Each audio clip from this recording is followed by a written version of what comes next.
როგორია?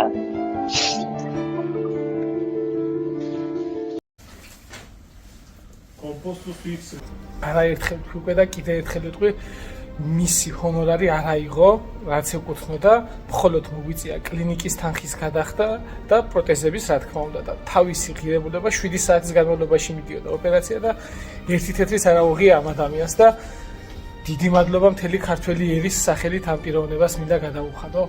უფალი ხართ.